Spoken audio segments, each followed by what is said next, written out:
अशोच्यानन्व शोचस्त्वं प्रज्ञावादांश भाषसे गतासूंश्च नान सोच्यन्ति पंडिताः। हे पार्थ, तुम्हारा ज्ञान अधूरा है और अधूरा ज्ञान दो धारी तलवार की भांति होता है, जो अधूरे ज्ञान देने वाले और लेने वाले दोनों को काटती है। इसलिए सबसे पहले तुम्हें इस घातक तलवार को छोड़ना होगा, ना कि अपने गांडिव को। हे केशव, मैं क्या करूं?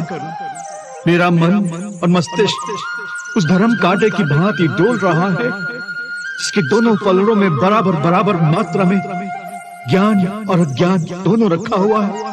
इसी दोराहे पर खड़ा हुआ मैं आपकी शरण में आया हूं।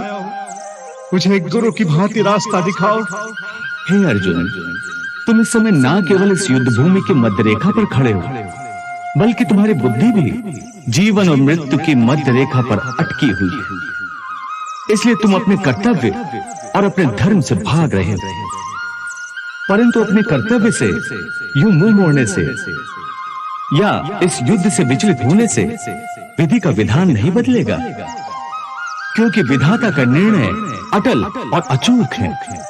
तुम क्या समझते हो? तुम्हारे नहीं मारने से ये सब नहीं मरेंगे?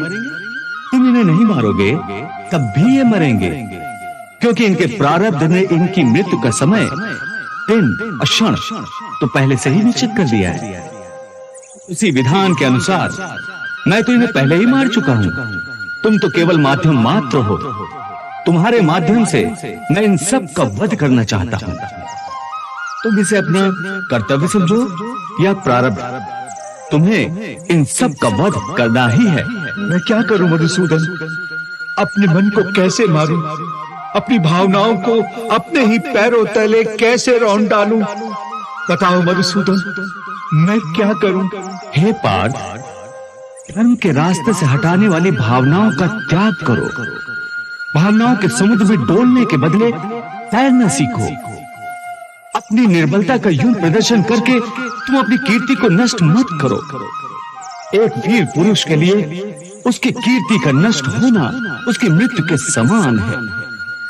इसलिए युद्ध करो पार्थ, युद्ध, और अपनी कीर्ति, अपने कर्तव्य और अपने धर्म की रक्षा करो।